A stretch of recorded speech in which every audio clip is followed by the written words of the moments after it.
Hello viewers, আমাদের চ্যানেলের নিত্য নতুন ভালোবাসার গল্পগুলি সবার আগে শুনতে আমাদের চ্যানেলটি সাবস্ক্রাইব করে পাশে থাকা বেল আইকনটি অন করে রাখুন। ধন্যবাদ। শুধুমাত্র একটা ভুলের জন্য আমার বাচ্চাটাকে মেরে ফেললে অহনা? তাকবীর ভাইয়ের কথায় চমকে ওঠে অহনা। উনি কি করে জানলো প্রেগনেন্সির কথা? ও তো কাউকে বলেনি। তাহলে কিভাবে জেনে গেলেন উনি? বড় বড় পাপড়িযুক্ত চোখ জলে টইটুম্বুর, চেহারায় গাঢ় বেদনার ছাপ। মায়া হলো অহনার, কিন্তু সে নিরুপায়।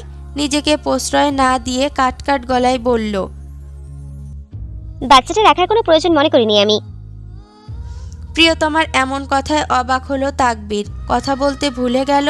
বোবা পানির মতো কিয়ৎক্ষণ চেয়ে রইল সামনে দাঁড়ানো নিষ্ঠুর পাষাণ হৃদয়হীনা মেয়েটির পানে। ওর কি একটুও কষ্ট হচ্ছে না? নিজ সন্তানকে মেরে ফেলে এক ফোঁটাও কষ্ট হচ্ছে না?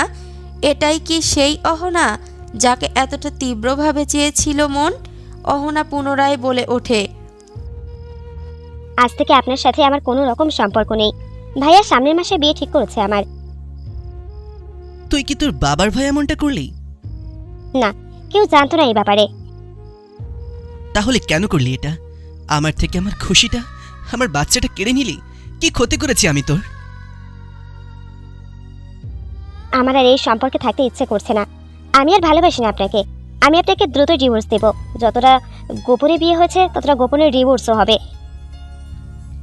প্রেয়সীর বলা প্রত্যেকটা কথা তীরের মতো বুকে এসে বিঁধে গেল। নিজেকে সংযত রাখার আপ্রাণ চেষ্টা করে বলল, আমাকে ছেড়ে আমার বাচ্চাটা শেষ করে অন্য কারো বউ হতে পারবি? তোর বুক কাঁপবে না অহনা? হাত মুষ্টিবদ্ধ করে দাঁতে দাঁত চেপে নিজেকে সামলে নিল অহনা। অনুভূতিহীন সুরে বলল, আমাদের পথ চলা এতটুকুই, পারলে আমাকে ক্ষমা করে দেবেন। আগ্নেয়গিরির লাভার মতো ছিটকে উঠল রাগটা। নিজের পুরুষালী হাত শক্ত করে পেঁচিয়ে নিল নিষ্ঠুর প্রিয়তমার নারীর শরীরটা। কেঁপে উঠল অহনা। আজও এই পুরুষের ছোঁয়ায় মেতে ওঠে মন, কিন্তু নিজের আবেগকে প্রশ্রয় দেয়া চলবে না। অহনা নিজেকে ছাড়িয়ে নেবার বৃথা চেষ্টা করল, কিন্তু লাভ হলো না। গভীর চোখে কিছুক্ষণ প্রিয়তমাকে দেখে হঠাৎই ঠোঁটের ভাঁজে ঠোঁট মিলিয়ে দিল তাকবীর। তবে পূর্বের মতো এই স্পর্শ প্রণয়ের ছিল না। অনেকটা রাগ, ঘৃণা আর প্রতিশোধের তপ্ত স্পর্শ ছিল। রাগের বহিঃপ্রকাশ ঘটিয়ে ছেড়ে দিল অহনাকে। হিংস্র স্বরে বলল, তোকে কখনো ক্ষমা করব না। অহনা জানে ও ক্ষমার অযোগ্য, কিন্তু ভালোবাসার মানুষের এতটা ঘৃণা নিয়ে কি বেঁচে থাকা সম্ভব? তাকবীর পুনরায় অধিকারপূর্ণ স্বরে বলল, তুই আমার হয়ে জন্মেছিস, আমার হয়েই মরবি। অন্য কারো হওয়ার স্পর্ধা আমি তোকে দেইনি। অহনা কথাগুলোর জবাব দিল না, উল্টো ঘুরে হাঁটতে শুরু করলো। আর একটু হলেই সর্বনাশ হতো। চোখের জল কোনোভাবেই বাদ মানছিল না। আর এই চোখের জল দেখলেই মানুষটা সব বুঝে যাবে। সকালে বন্ধুর সাথে হাসপাতালে দেখা করতে এসেই অহনাকে দেখেছিল হাসপাতালের গাইনি বিভাগ থেকে বের হতে। মনে কৌতূহল জাগায় গাইনি বিভাগে গিয়ে অহনার অসুস্থতার সম্পর্কে জানতে চাইলে বলল ব্যক্তিগত তথ্য তারা দেয় না কাউকে। তাকবীর নিজেকে অহনার স্বামী পরিচয় দিলেও লাভ হলো না।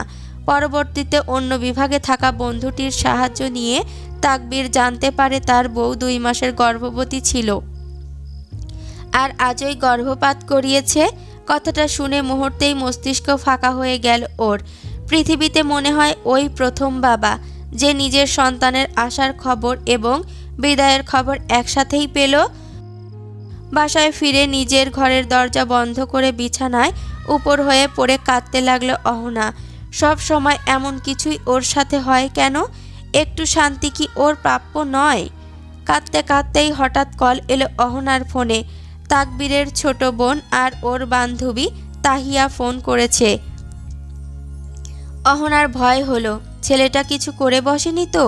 এমনিতেও মাথা একটুতেই গরম হয়ে যায়, রাগ কন্ট্রোল করতে পারে না। আল্লাহ জানে এখন আবার কি করেছে। চোখ মুছে তড়িঘড়ি করে ফোন রিসিভ করলো অহনা। উদ্বিগ্ন স্বরে তাহিয়া জিজ্ঞেস করলো, তোর জামাইয়ের কি হয়েছে রে? এমন করছে কেন বাসায় এসে? সব কিছু ভাঙচুর করছে, কারো কথা শুনছে না, হাত কেটে রক্ত পড়ছে তবুও ধরতে দিচ্ছে না। নিজের রুমে বসে ছোট বাচ্চাদের মতো চিৎকার করে কাঁদছে। কি করেছিস বলতো? সচরাচর তো এমন রাগ দেখিনি। অহনার আখিতে আবারও জল ভরে উঠল, বুকের ভেতরটা মুচড়ে উঠল। মানুষটা এত ভালোবাসো কেন? এই ভালোবাসাই কাল হয়ে দাঁড়ালো শেষ পর্যন্ত। নিজেকে সামলে অহনা বলল, আমি জানি না। তুই আয় বাসায়, তোকে দেখলে হয়তো শান্ত হবে। অহনা মনে মনে বলল, আমি তোর ভাইয়ের অশান্তির কারণ, আমাকে দেখলে আরো কষ্ট পাবে। কিন্তু মনের অভিব্যক্তি প্রকাশ না করে বলল, পারবো না রে, বাসায় অনেক মেহমান এসেছে। তবু একটু দেখিস আসতে পারিস কিনা। আচ্ছা। অহনার ফোন রেখে দিল। ওয়াশরুমে গিয়ে লম্বা একটা শাওয়ার নিয়ে বেরিয়ে দেখল মা খেতে ডাকছে। শান্ত স্বরে চুল মুছতে মুছতে বলল, আসছি। খাবার টেবিলে বসে ও জানতে পারল আজ রাতেই ওর বিয়ে। পাত্রপক্ষ দেরি চাইছে না, ঘরোয়াভাবে বিয়েটা এখন পড়িয়ে রেখে পরে মেয়ে তুলে নিবে। কথাটা শুনে ভাত আর গলা দিয়ে নামল না অহনার।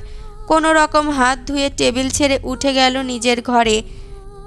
একটু পর আমিনা বেগম এসে বললেন, পার্লারের মেয়েরা চলে আসবে একটু পর, আর তাইয়াকেও বলছি আসতে। তোর বিয়ের কথা বলিনি, এসে সারপ্রাইজ হয়। মেয়েটা কতদিন হয়ে আসে না। মায়ের কথা শুনে অহনা চমকে উঠল। তাহিয়া এলে তো তাকবিরও জেনে যাবে। সর্বনাশ! সন্ধ্যার একটু আগে তাহিয়া এসে পৌঁছালো। বাহির থেকে শুনল তার প্রিয় বান্ধবী এবং বড় ভাবির বিয়ে, সেটাও তার ভাইয়ের সাথে না, অন্য এক পুরুষের সাথে। এজন্যই কি তার ভাইটা এমন অবুঝের মতো আচরণ করছিল? রাগে ফেটে পড়ল তাহিয়া। সোজা অহনার রুমে ঢুকলো। এখন অহনার রুমে অহনা ছাড়া কেউ নেই। অহনা কিছু বলার জন্য তাহিয়ার দিকে এগিয়ে আসতেই তাহিয়া সজোরে এক চড় মারল ওর গালে। রাগে ফুঁসতে ফুঁসতে বলল, আমারই দোষ, তোর মতো একটা মেয়েকে নিজের ভাইয়ের সাথে পরিচয় করানো। আমি আমার ভাইয়ের লাইফটাই নষ্ট করেছি। তোকে কখনো ক্ষমা করবো না হোনা। তুই আমার ভাইকে যে কষ্টটা দিচ্ছিস, আল্লাহ তোকে যেন তার দ্বিগুণ ফিরিয়ে দেন। কথাগুলো বলেই আর দাঁড়ালো না তাহিয়া, বাড়ি ছেড়ে বেরিয়ে গেল। আমেনা বেগম এত মানুষের ভিড়ে তাহিয়ার চলে যাওয়াটা দেখতে পেলেন না। অহনা কাঁদতে চেয়েও পারল না, শক্ত হয়ে বসে রইল যেন পাথুরে মূর্তি। পাত্রপক্ষ চলে এসেছে। অহনার ভাই নিলয় মাকে বলল বোনকে নিয়ে আসার জন্য। আমেনা বেগম সাথে কিছু মেয়েকে নিয়ে অহনার ঘরে আসলেন মেয়েকে নিয়ে যাওয়ার জন্য। বিয়ে পড়ানো শুরু হবে এমন সময় তাকবীর এসে উপস্থিত হলো সেখানে। হাতে ব্যান্ডেজ, ক্লান্ত চেহারা, চোখজোড়া রক্তিম বর্ণ ধারণ করেছে, কপালের রগ দপদপ করছে। উপস্থিত সবার সামনে অহনার উদ্দেশ্য হঠাৎই বলে উঠল, জান, তুই না আমার বউ? এত সুন্দর করে একটা স্বামীকে রেখে তুই আরেকটা বিয়ে কেন করছিস? আমি কি তোকে কম সুখ দিয়েছি? তাকবীরের এমন বিস্ফোরক বাক্যের পর উপস্থিত সকলের মধ্যে শুরু হয়ে গেল কানাঘুষা। অহনা এখনো নিশ্চুপ হয়ে বসে আছে। আমিনা বেগম এবং বড় ভাই নিলয়ের মুখে একরাশ বিস্ময়। তারা বুঝতে পারছে না এসব হচ্ছে কি। নিলয় এগিয়ে এসে তাকবীরের মুখোমুখি দাঁড়িয়ে বলল, এইসব কি বলছো তুমি তাকবীর? অহনার আজ বিয়ে, তুমি ওর বিয়েটা ভেঙে দিতে চাইছো কেন? কারণ ওর বিয়ে হয়ে গেছে ভাইয়া। আইন অনুসারে আমি ওর স্বামী। আমার সাথে সম্পর্ক থাকা অবস্থায় ও কোনো সম্পর্কে জড়াতে পারবে না। কি আবল তাবল বলছো? আবল তাবল বলছি না, সত্যি বলছি আমি। বিশ্বাস না হলে নিজের বোনকে প্রশ্ন করুন। ওকে বলুন আমার কথা মিথ্যা হলে আমাকে যেন সবার সামনে অস্বীকার করে। ও যদি আমাকে অস্বীকার করতে পারে তাহলে আমিও সবার সামনে ক্ষমা চাইব। উপস্থিত কারো কাছেই ছেলেটির কথা মিথ্যে মনে হচ্ছে না। মিথ্যে বললে আর যাই হোক, এত মানুষের মাঝে সামনে এই কথাগুলো বলতে পারতো না। নিলয় ছোট বোনের দিকে চেয়ে কড়া সুরে বলল, ও যা বলেছে সত্যি? তোরা বিয়ে করেছিস? অহনা নতমুখে বসে রইল। মুখ দিয়ে একটা শব্দও বের হলো না। অথচ পুরো ঘরভর্তি মানুষ ওর দিকেই চেয়ে আছে শুধুমাত্র ওর স্বীকারোক্তি জানার জন্য। নিলয় এবার ধমকে বলল, কি হলো, কথা কানা যাচ্ছে না? সত্যিটা বল। অহনা এবার মুখ খুলল, ভীত গলায় বলল, ভাইয়া ভাইয়া আসলে আসলে কি ও যা বলেছে মিথ্যা? অহনা একবার তাকবীরের দিকে তাকালো। ও আগে থেকেই অহনার দিকে চেয়ে আছে, দৃষ্টিতে ঘৃণা ক্রোধ সব ফুটে উঠেছে। একটা দম নিয়ে অহনা বলল, হ্যাঁ, আমার সাথে ওনার বিয়ে হয়েছে, কিন্তু সেটা আমার ভুল সিদ্ধান্ত ছিল। আমি ওনার সাথে এখন সম্পর্ক রাখতে চাই না, আমার ডিভোর্স দিতে চাই। উকিলের সাথে কথা বলেছি আমি, ডিভোর্স লেটার শীঘ্রই পেয়ে যাবেন। কথা শেষ করার সাথে সাথেই ভারী হাতের চড় পড়ল ওর গালে। সামনে অগ্নি চোখে চেয়ে আছে নিলয়, ধিক্কার করে বলল, সে এমন কাজ কি করে করতে পারলি তুই? বিয়ে করেছিস, আবার ডিভোর্সও দিয়ে দিচ্ছিস কেন? অহনা কিছু বলল না। মেয়ের কর্মকাণ্ডে আমেনা বেগম আঁচলে মুখ গুজে কাঁদতে লাগলেন। তিনি কান্নার সুরে বললেন, নিলয়, ওকে বাড়ি থেকে বেরিয়ে যেতে বলো। ওর মতো কলঙ্কিনী মেয়ের মুখ আমি দেখতে চাই না। এত সব কাহিনীর মাঝে পাত্রপক্ষ আত্মীয় স্বজন সবাই একে একে চলে যেতে লাগলো। নিলয় গর্জন করে বলে উঠল, কি হলো, মা কি বললো শুনতে পাসনি? বাড়ি ছেড়ে বেরিয়ে যা, আর এই বাড়ির ছায়াও মারাবি না। অহনা তাই করলো। শ্বাস পোশাকেই বেরিয়ে পড়ল বাড়ি ছেড়ে। পেছন পেছন তাকবীরও আসলো। পেছন থেকে অহনার হাত ধরে ফেললো। অধিকারপূর্ণ স্বরে বলল, আমার সাথে আয়। হাত ছাড়ুন আমার। ছাড়বো না, তুই পারলে ছাড়িয়ে নে। অহনা অনেকক্ষণ টানাটানি করেও কিছু করতে পারল না। হাল ছেড়ে দিয়ে বলল, প্লিজ ছেড়ে দিন আমাকে, আমি আপনার সাথে থাকবো না। তোকে আমার সাথেই থাকতে হবে, এত সহজে তোকে ছাড়বো না আমি। আর ডিভোর্সের কথা তো ভুলে যা তুই। জোর করে আটকে রাখবেন? হ্যাঁ, নিজের ইচ্ছে না হলে জোর করেই রাখবো। আমিও দেখবো আপনি কিভাবে আমাকে জোর করে আটকে রাখেন। হ্যাঁ হ্যাঁ, দেখিস। দেখার জন্য হলো আমার সাথে আয়। কোথায় নিয়ে যাবেন আমাকে? তোর শ্বশুর বাড়ি যাবো না আমি। যেতে হবে। কে শোনে কার কথা? তাকবীর ওর হাত চেপে ধরেই একটা সিএনজি দাঁড় করালো। তারপর জোর করে সিএনজিতে উঠিয়ে নিল। তবে আজ বাড়ি যাবে না। শরীরে আর সায় দিচ্ছে না, জ্বর আসছে মনে হয়। এই মুহূর্তে আরও একটা ঝামেলা পোহাতে পারবে না সে। তাই বন্ধুর ফ্ল্যাটে গিয়ে উঠল।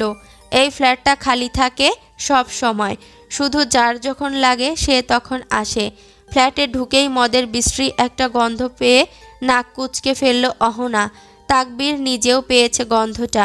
মনে মনে বন্ধুদের 2-4টা গালি দিয়ে বলল, আরে শালাগুলো খেয়ে দিয়ে পরিষ্কার করেনি। আমি এখানে থাকবো না। একটু বস, আমি পরিষ্কার করে দিচ্ছি। আপনিও আসেন এখানে? হ্যাঁ, ছি, আমি তো খাই না। তোকে যেদিন প্রথম চুমু খেয়েছিলাম সেদিন থেকে একবারের জন্য সিগারেট ধরিনি। ইস, মিথ্যে কথা। সত্যি কথা, তুই জানিস তোকে আমি মিথ্যা কথা বলি না। অহনা কিছু বলতে যাবে উত্তরে, কিন্তু তার আগেই তাকবীর মাথা চক্কর দিয়ে পড়ে যেতে নিল। প্রচণ্ড খারাপ লাগছে ওর। অহনা তৎক্ষণাৎ ওর কাছে এসে ধরে ফেলল। চিন্তিত গলায় বলল, শরীর তো অনেক জ্বর, বলেনি কেন? কিছু হয়নি, চিন্তা করিস না। বস, কাজ শেষ করি। আপনি বসুন, বাকিটা আমি করছি। তুই বস না, আমি করে ফেলবো। একটা কথা কয়বার বলার লাগে আপনাকে? আপনি কি আমার কথা শুনবেন না কখনো? তাকবীর কথা শুনল। মেঝেতে পাতানো বিছানায় বসে পড়ল। অহনা কোমরে শাড়ি গুজে পরিষ্কারের কাজে লেগে পড়ল। হঠাৎ পরিষ্কার করতে করতে একটা জিনিস হাতে লাগতেই চোখ মুখ কুঁচকে ফেলল বিরক্তিতে। তাকবীর সেদিকে তাকিয়েই হেসে ফেলল, বলল, বউ নিয়ে লিটনের ফ্ল্যাটে উঠেছি। কোন সেলাই যিনি করেছে আকামটা? বাই দ্য ওয়ে বউ, আমরা যিনি কোনটা ইউজ করেছিলাম? অহনা চোখ বড় বড় করে ঝাড়ু ছুঁড়ে মারল তাকবীরের দিকে। হেসে উঠল তাকবীর। বউকে জ্বালাতে ভালো লাগে। রুম পরিষ্কার শেষ, বিছানাও ঝেড়ে ফেলল অহনা। এরপর হাত মুখ ধুতে গেল। ততক্ষণে ক্লান্তি আর মাথা ব্যথায় শুয়ে পড়েছে তাকবীর। হাত মুখ ধুয়ে এসে শাড়ির আঁচলে মুখ মুছতে মুছতে বলল, বাসে কিছু আছে খাওয়ার মতো?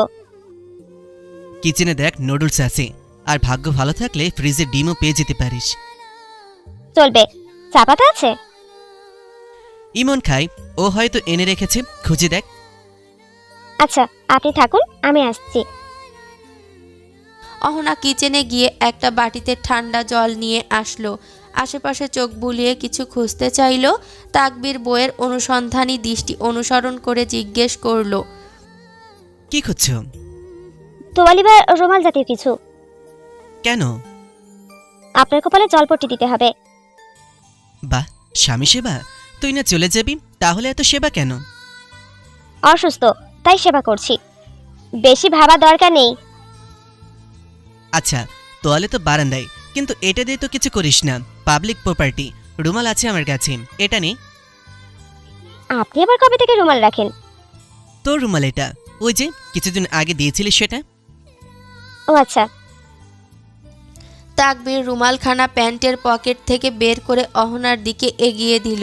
অহনা রুমালটা ভিজিয়ে ওর পাশে বসে কপালে জলপট্টি দিয়ে বলল, রুমাল গরম হয়ে গেলে উল্টে দিয়েন। আমি একটু চা বানিয়ে আনি, রং চা খেলে একটু ভালো লাগবে। কথাগুলো বলে অহনা পাশ থেকে উঠতে চাইলে তাকবীর হাতটা ধরে ফেলল। কাতর স্বরে বলল, তোর কি হয়েছে অহনা? কিছু না। সংক্ষিপ্ত উত্তর ওর। আমার রুম থেকে যেতে চাইছিস কেন? মানছি বিয়ের ব্যাপারটা বাসায় আমার আরও আগে জানানো উচিত ছিল, কিন্তু আমি চেয়েছিলাম ব্যবসাটা আরেকটু গুছিয়ে তোকে রানী করে মনের মতন সাজিয়ে নিয়ে যাব। শুধু এই কারণেই দেরি হচ্ছিল। তাই বলে তুই চলে যেতে চাইবি আমার কাছ থেকে? আপনি অসুস্থ, এখন এই কথাগুলো থাক। আর আপনি যা ভাবছেন তার জন্য আমি যাচ্ছি না। তাহলে কেন যেতে চাস? অহনা প্রশ্ন এড়িয়ে গিয়ে বলল, বাসায় প্যারাসিটামল, ন্যাপা বা এইস আছে? আমার কথার উত্তর কিন্তু এইটা ছিল না। আমি চা বানিয়ে আনছি। অহনা আর বসল না, সোজা কিচেনে চলে গেল। পেছন থেকে তাকবীর কয়েকবার ডাকলেও শুনল না। কিচেনের চা পাতা খুঁজে পেতে অসুবিধা হলো না। প্রায় অনেক জিনিসই আছে এই ব্যাচেলর ফ্ল্যাটের কিচেনটাতে। অহনা ভাবেনি এত কিছু পাওয়া যাবে। গরম মশলা, লেবু, আদা সব পাওয়া গেছে। ফ্রিজে শুধু ডিম না, 2 প্যাকেট মাংসও পাওয়া গেছে। অহনা বুঝলো এখানে মাঝে মধ্যে ব্যাচেলর পার্টি হয়। প্রয়োজন মতো উপকরণ দিয়ে 2 কাপ রং চা বানিয়ে নিল ও। রুমে চা দিতে এসে দেখলো তাকবীর চোখ বন্ধ করে শুয়ে আছে। অহনা পাশে এসে বসলো, মৃদু স্বরে ডাকলো, এই যে, ঘুমিয়ে পড়েছেন? তাকবীর চোখ খুলে তাকালো। অহনা চায়ের কাপটা এগিয়ে দিয়ে বলল, এটা খেলে মাথা ব্যথাটা একটু কমবে। তাকবীর কোনো মতে আধশোয়া হয়ে চায়ের কাপটা নিল, চুমুক দিয়ে বলল, নুডলস বানাবে? হ্যাঁ। আমার জন্য করো না, আমার খেতে ইচ্ছে করে না, মুখ তেতো হয়ে আছে। জয়ের জন্য এমন লাগছে। দাঁড়ান, একটু খুঁজে দেখি কোনো ওষুধ পাওয়া যায় কিনা। অহনা খুঁজলো কিন্তু পেল না। তাকবীর বিছানায় শুয়ে ব্যস্ত অহনাকে দেখে বলল, আমার বুকে এসে ঘুমাবি একটু? আমার জ্বরের ঔষধ তুই, আর কোনো ওষুধের প্রয়োজন নেই। স্বামীর মুখে এমন কথা শুনে সেই চিরচেনা সুখ সুখ অনুভূতি ঘিরে ধরল অহনাকে। তথাপি সে কপট রাগ দেখিয়ে বলল, আপনি চুপ করুন তো, একটা কথা বলবেন না। আমি দেখি বাইরে গিয়ে কোনো ফার্মেসি খোলা পাই কিনা। নাপা খেলে জ্বর সারে না আমার। তাহলে কি খেলে সারে? এইস বা প্যারাসিটামল? না। তাহলে কি খান বলুন, সেটা নিয়ে আসছি। তোকে এসে খাইয়ে দিয়ে যা আমাকে, তাহলেই কমবে। অহনা নিজের হাতে থাকা বালিশ ছুঁড়ে মেরে বলল, অসভ্য একটা। ঘোলাটে চোখেই হেসে উঠল তাকবীর। এরপর চোখ বন্ধ করলো। জ্বর বাড়ছে সে বুঝতে পারছে, কিন্তু অহনাকে এত রাতে একা বাহিরে কিছুতেই যেতে দিবে না। কিন্তু চোখ খুলতেই দেখলো অহনা সামনে নেই। দরজা খোলার আওয়াজ হলো। তাকবীর যতটুকু পারে সর্বশক্তিতে চিৎকার করে বলল, অহনা যাস না। 5 মিনিটেই চলে আসবো। দরজা বন্ধ করে চলে যাওয়ার আগে উত্তর দিল অহনা। এরপর আর তাকবীরের আরও কোনো আওয়াজ পৌঁছানোর আগেই চলে গেছে ও। কোথায় জ্বর, কোথায় কি? দিশেহারা পাগলের মতো খুঁজতে লাগলো নিজের বউকে। 5 মিনিটের জায়গায় আধা ঘন্টা যখন অহনা এলো না, তাকবীর নিজের শরীরের সর্বশক্তি একত্র করে উঠে বাহিরে চলে এলো। একসাথে বারবার ফোন করলো অহনাকে, কিন্তু ফোন বন্ধ। কোথায় গেল মেয়েটা? এত রাতে কাকে ফোন করবে? আশেপাশে কয়েকটা গলি খুঁজেও যখন পেল না অহনাকে, তখন প্রচণ্ড অসহায় বোধ হলো ওর। ছোট বোন তাহিয়াকে ফোন করলো। তাহিয়া রিসিভ করতেই বলল, অহনাকে পাচ্ছি না রে, আমার জন্য ওষুধ আনতে বেরিয়েছিল। তুই কি জানিস তোকে কিছু বলেছে? তোর বউ আমাকে আর কি বলবে? খুঁজো না, বাদ দাও। ও তোমাকে ফাঁকি দিয়েছে। ও এমনিতেই তোমার সাথে থাকবে না। ওষুধ আনা তো একটা উচ্ছিলা ছিল বের হওয়ার। বাসায় ফিরে যাও। ও এমন করবে না। তাকবীরের কণ্ঠে আত্মবিশ্বাস। যে মেয়ে নিজের স্বামীকে রেখে বিয়ের পিড়িতে বসতে পারে, তার কাছে এটা কিছুই না। পাগলামি করো না, বাসায় যাও ভাইয়া। তাকবীরের অসহ্য ঠেকল বোনের কথা। সে মুখের ওপর ফোন কেটে দিল। তারপর আবারও হন্য হয়ে খুঁজতে লাগলো, কিন্তু খুঁজতে খুঁজতে কখন রাস্তার মাঝে চলে এলো খেয়ালই করলো না। অনেক রাত হওয়ায় গাড়ি চলাচল ও কম। হঠাৎই একটা মালবাহী ট্রাক একদম কাছাকাছি চলে আসায় তাকবীর অপ্রস্তুত হয়ে পড়ল। শরীর নিয়ন্ত্রণ হারালো এবং সামনেই নিজের মৃত্যু দেখতে পেল। কিন্তু হঠাৎই যেন কি হলো, সেকেন্ডের ব্যবধানে কেউ ধাক্কা মেরে ওপাশে ফেলে দিল তাকে। চোখ খুলেই দেখতে পেল এক ভয়ার্ত মানবীর মুখচ্ছবি। সেই প্রিয় মানুষ হারানোর ভয়ে আতঙ্কিত। সেই মেয়েটি তার প্রেয়সী অহনা। স্ত্রীকে পেয়ে তাকবীর জানে প্রাণ ফিরে পেল। তবে সে স্ত্রীর প্রতি চরম নাখোশ। উঠে দাঁড়িয়ে তপ্ত কণ্ঠে বলল, তোকে না বলেছিলাম বাইরে বের হতে না, তাও গেলি। 5 মিনিটের জায়গায় 1 ঘন্টা কোথায় ছিলি? এদিকে ফার্মেসি সব বন্ধ হয়ে গিয়েছিল, তাই একটু দূরে হাসপাতালের ফার্মেসিগুলো থেকে আনতে গিয়েছিলাম। আপনি কেন বের হয়েছেন? তোকে খুঁজতে।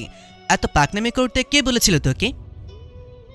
অহনা ঠোঁট উল্টে বলল, বকছেন কেন? বকা তো সামান্য, তোকে উল্টে ঝুলিয়ে রাখা উচিত।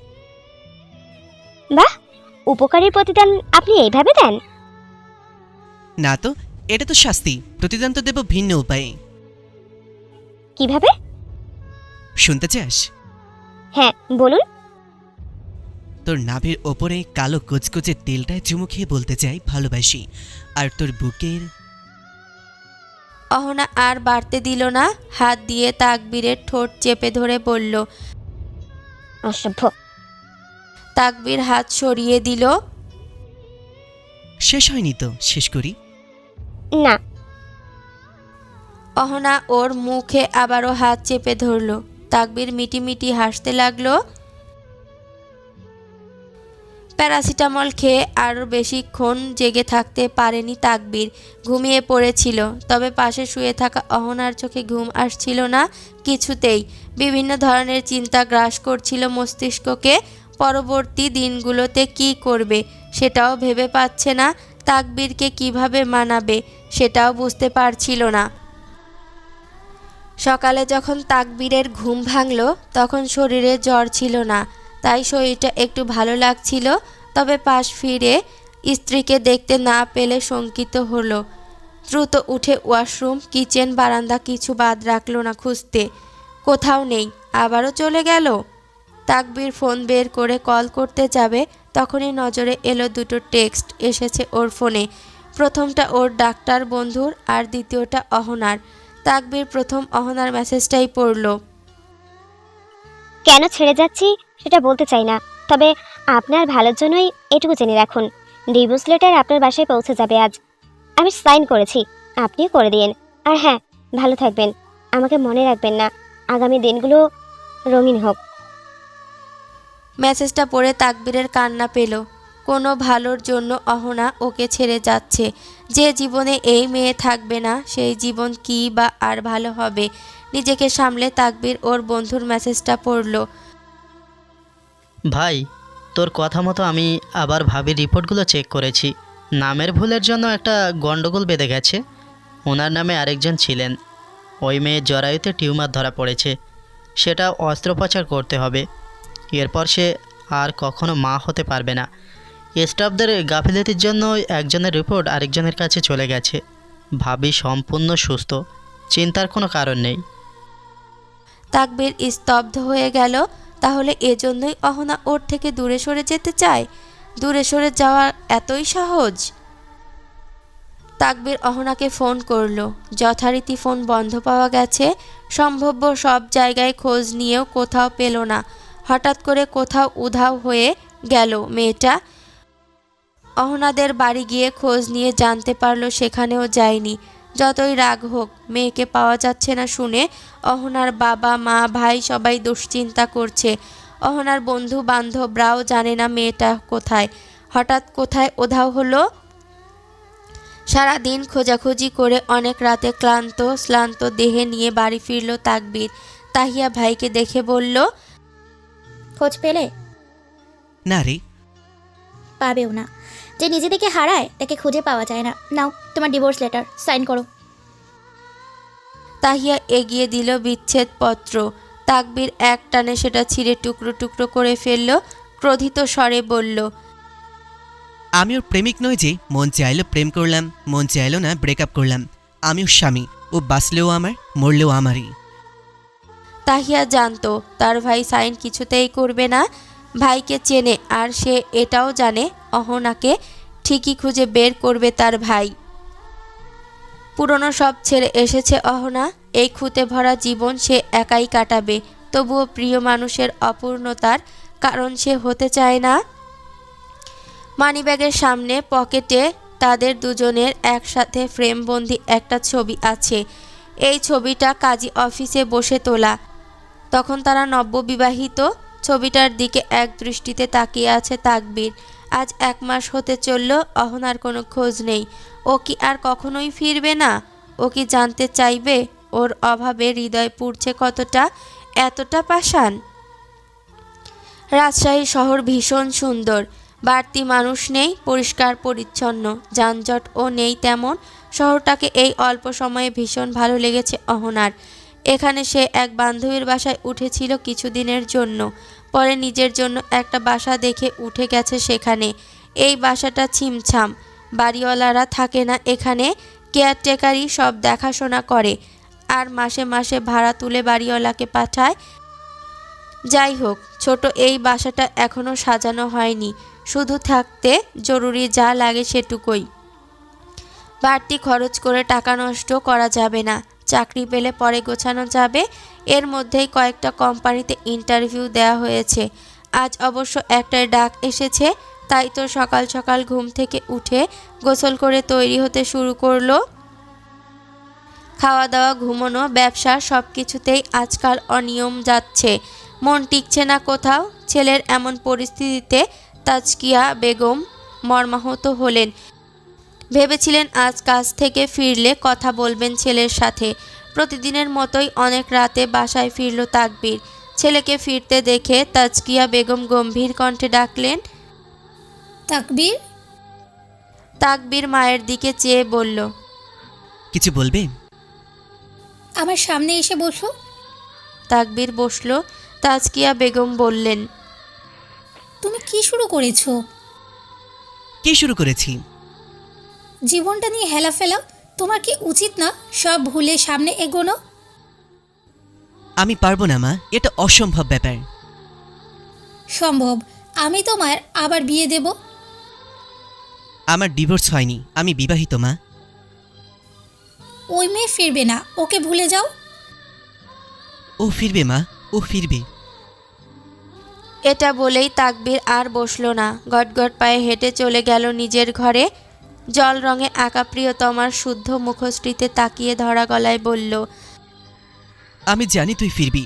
আমার অপেক্ষা, আমার ভালোবাসা, আমার অনুভূতি মিথ্যা হতে পারে না। চাকরি পেয়ে গেছে অহনা, তাই আজ ভীষণ খুশি। তবে হঠাৎ করেই মনটা ভীষণ ভার লাগতে শুরু করেছে। কতদিন হয় মানুষটাকে দেখে না, কথা শোনে না। কেমন আছে সে? ভালো আছে তো? অহনা ছটফট করে প্রতি রাতে, মন চায় ধরণী কাঁপিয়ে চিৎকার করে কাঁদতে। তবে ভেতরের কান্নাটা কোথাও যেন আটকে থাকে, বাহিরে আসতে চায় না। শুধু অনুভব হয় বুকের ভেতরে একটা মস্ত পাথর তৈরি হয়েছে, আস্তে আস্তে হিমালয়ের রূপ নেবে। সারাদিন অফিসের কাজ করে এসে বেশ ক্লান্ত লাগে। এই অবসাদ নিয়েই রান্না বান্না, ধোয়া মোছা সব করতে হয়। নতুন জীবনটা মোটেও সুখকর নয়। বেঁচে থাকার রসদটুকু খুঁজে পায় না অহনা। আজ ঘুম থেকে উঠতেও দেরি হয়ে গেছে, ফলশ্রুতিতে অফিসে যেতেও দেরি হলো। তার জন্য কিছু কুটোবাক্য শুনতে হলো। এটাই চাকরি জীবন, অন্যের অধীনে থাকলে কথা শুনতেই হবে। নিজের কেবিনে এসে বসে অহনার কাজে মন দেওয়ার চেষ্টা করলো, কিন্তু শরীরটা কেমন খারাপ লাগছে, মাথা ঘুরছে। দুপুরে ছুটি নিবে ভাবলো। লাঞ্চ আওয়ারে নিজের ডেস্ক থেকে উঠে একটু সামনে এগুতেই মাথা ঘুরে পড়ে গেল অহনা। অনেকেই তখন ছিল না অফিসে, তবে যারা ছিল তারা দ্রুত এগিয়ে এলো। অহনার কলিগরাই ওকে হাসপাতালে নিয়ে এলো। ডাক্তার চেক আপ করে জানালো অনিয়মিত খাদ্য অভ্যাস, কম ঘুমানোর কারণে প্রেশার ওঠানামা করছে। এখন থেকে নিয়মমাফিক চলতে হবে। অহনার কলিগরা চলে গেল, কারণ তারা কেউই ছুটি নেয়নি। অবশ্য ফর্মালিটিস শেষ করে একটু পর অহনা নিজেও চলে গেল। হাসপাতালের সিঁড়ি দিয়ে নামতে নামতে অহনা ভাবল, আজ তো আর অফিস হবে না, একটু বাজারে যাওয়া উচিত, নয়তো রাতে ডিম ভাজা দিয়েই চালাতে হবে। এসব ভাবতে ভাবতেই নিচে নামছিল ও। হঠাৎই ওপর থেকে কেউ ওকে ডেকে উঠল। আহনা আপু। অহনা চমকে উপরের দিকে তাকালো, দেখলো ডাক্তারদের অ্যাপ্রন পরিহিত একজন পুরুষ দ্রুত নেমে আসছে। অহনা মনে করতে পারলো না লোকটাকে সে চেনে কি না। আমি জিহাদ, তাকবীরের বন্ধু। কথাটা শুনে অহনা আরেক দফা চমকালো। জিহাদ আবার বলল, আপনি কি অসুস্থ? হাসপাতালে যে? না না, ওই অনিয়মের কারণে প্রেশার আপ ডাউন করেছিল একটু, এখন ঠিক আছে। আচ্ছা, 5 মিনিট সময় হবে, কিছু কথা বলবো। জি ভাইয়া, বলুন। আসলে এখানে দাঁড়িয়ে এসব কথা বলতে ভালো লাগছে না, তবে সময় স্বল্পতার কারণে এখানেই বলতে হচ্ছে। এই কথাগুলো আপনার জানা উচিত। অহনা কৌতূহল বোধ করলো, কি এমন কথা যেটা জানা উচিত। জিহাদ একটু থেমে আবার বলল, আপনার আর তাকবীরের ঘটনা সবটাই আমি জানি, তবে আপনি একটা ব্যাপার জানেন না। এখানে একটা মিসআন্ডারস্ট্যান্ডিং হয়েছিল। এই একই নামের কারণে স্টাফদের অর্শতার জন্য আপনার রিপোর্ট অন্য একজনের কাছে আর অন্য মেয়েটির রিপোর্ট আপনার কাছে এসেছে। আপনার মূল রিপোর্ট অনুযায়ী আপনি সম্পূর্ণ সুস্থ, আপনার জরায়ুতে কোনো সমস্যা নেই, আপনি মা হতে পারবেন। তাকবীরের সবটা জানিয়েছি আমি। জিহাদের কথাগুলো শুনে অহনা এতটাই বাকরুদ্ধ হয় যে আর কথাই বলতে পারে না। তাহলে শুধুমাত্র একটা ভুল বোঝাবুঝির কারণে একটা নিরপরাধ মানুষকে এতটা কষ্ট দিয়েছে সে? এই ইহজন্মে কি মানুষটা তাকে ক্ষমা করবে? এতদিন নিজেকে ওই একটা কারণে আটকে রাখতে পারলেও আজ আর পারল না। এই মিথ্যে ভালো থাকার জীবন ছেড়ে বেরিয়ে পড়ল সত্যিকারের ভালো থাকার জীবনের উদ্দেশ্যে। প্রতিদিনকার মতো সকালের নাস্তা না খেয়েই বেরিয়ে পড়ল তাকবীর। অবশ্য খাওয়া দাওয়ার সময় জ্ঞান কবেই ভুলেছে সে, শুধু কোনো রকম একটু বেঁচে থাকতে পারলেই হলো। গ্রাউন্ড ফ্লোরে এসে লিফট খোলার পর সামনে তাকাতেই যা দেখলো তাতে হৃৎপিণ্ড নামক বস্তুটার গতি আরও বৃদ্ধি পেল। অনেক আকাঙ্ক্ষিত সেই মানুষটির ক্লান্ত বিধ্বস্ত শরীর নিয়ে দাঁড়িয়ে আছে সামনে। এটা কি সত্যি, নাকি সকাল সকাল স্বপ্ন দেখছে, নাকি এখনো ঘুম থেকেই ওঠেনি সে। যদি সত্যি এটা স্বপ্ন হয় তাহলে এই স্বপ্ন কখনোই না ভাঙুক। এভাবেই দুজন দুজনের দিকে তাকিয়ে জীবন কাটিয়ে দেওয়ার মতো আনন্দ আর কিছুতেই হবে না। তাকবীরের এমন ভাবনার মাঝেই বাস্তব হয়ে ধরা দিল তার বিশেষ রমণীটি। আষ্টে পৃষ্ঠে শক্ত করে জড়িয়ে ধরল, ফুপিয়ে ফুপিয়ে কাঁদতে কাঁদতে বলল, আমাকে আমাকে মাফ করে দিন। তৃষ্ণার্ত বুকে নামলো প্রণয়ের ধারা। হারানো শান্তিটা ফিরে পেল বুকের মাঝে। স্থান কাল ভুলে সেও বাহুতে ভরে নিল প্রিয় রমণীটিকে। অথচ ভেবে রেখেছিল দেখা হলে প্রচণ্ড রাগ দেখাবে, একটুও নরম হবে না। কিন্তু ওই সব ভাবনা ওই মুহূর্তে এলাকা ত্যাগ করেছে। পারিবারিক কাঠগড়ায় দাঁড়িয়ে আছে অহনা। মা, বড় ভাইয়ের, বাবার বিভিন্ন রকমের প্রশ্ন। এতদিন কোথায় ছিল, কেন গেল, কার কাছে ছিল, ইত্যাদি ইত্যাদি। এসব প্রশ্ন শুনে অসহায়ের মতো তাকবীরের দিকে চেয়ে রইল সে। স্ত্রীর অবস্থা বুঝতে পেরে তাকবীর পরিস্থিতি সামলানোর জন্য বলল, আমাদের মধ্যে একটু কথা কাটাকাটি হয়েছিল, দোষ আমারই। আমি ভুল করলেও সরি বলিনি, তাই ম্যাডাম রাগ করে আমাকে শাস্তি দেওয়ার জন্য দূরে চলে গিয়েছিলেন। এখন আমার শাস্তি শেষ, তাই ফিরে এসেছেন। আব্বা, আম্মা, ভাইয়া, আপনারা প্লিজ ওকে আর প্রশ্ন করবেন না, এখন একটু বিশ্রাম নিতে দিন। এবার সবাই শান্ত হলো। অহনার বাবা স্ত্রীকে নির্দেশ দিলেন তাকবীরের জন্য চা নাস্তার ব্যবস্থা করতে। তাই আমেনা বেগম কিচেনে গেলেন। অহনার বাবা, ভাই এবং স্বামীর মুখোমুখি বসে আছে। প্রথমে অহনার বাবাই শুরু করলেন, বললেন, যা হয়েছে সেটা বাদ, এখন নতুন করে ভাবতে হবে তুমি কি চাও। তাকবীর সহাস্য উত্তর দিল, বাবা, আমিও সেটাই ভেবেছিলাম। আপনার মেয়ে বিয়ে দেওয়ার প্রস্তুতি শুরু করুন। সব রীতি মেনে আবার আপনার মেয়েকে আবার নিজের জীবনসঙ্গী হিসেবে চাই। তাকবীরের কথা শুনে অহনার বাবা, ভাই প্রসন্ন হাসলেন আর অহনা লজ্জা পেয়ে নিজের ঘরে চলে গেল। আজ বিকেলেই তাকবীরের পরিবার এলো অহনাদের বাসায় ওকে দেখতে। আজই বিয়ের দিন তারিখ ঠিক হবে। দেখাদেখি শেষে বিয়ের কথাবার্তা হলো। তাকবীর দুই পরিবারের সবাইকে মানিয়ে নিয়েছে, তাই কেউ অখুশি নয়। দেখাদেখি শেষ হয়ে যাওয়ার সময় কৌশলে অহনাকে একা ডেকে নিয়ে জড়িয়ে ধরে চোখে চোখ রেখে গম্ভীর সুরে বলে, এইবারই প্রথম আর এইবারই শেষ। আর কখনো যদি এইভাবে হারিয়ে যাস তাহলে ফিরে এসে দেখবি আমি অনন্তকালের জন্য হারিয়ে গেছি, যেখান থেকে তুই হাজার ডাকলেও আর ফিরে আসতে পারবো না। অহনা কেঁপে উঠল, ছল ছল চোখে চেয়ে বলল, আপনাকে রেখে আর কখনো কোথাও যাব না। তাকবীর প্রসন্ন হাসলো। অহনা মুখ লুকালো তার ব্যক্তিগত পুরুষটির বুকের মাঝে। এভাবেই শুরু হলো তাদের নতুন একটি জীবন, যে জীবন হবে হাসি, দুঃখ, আনন্দ, বেদনার, তবে বিচ্ছেদের নয়।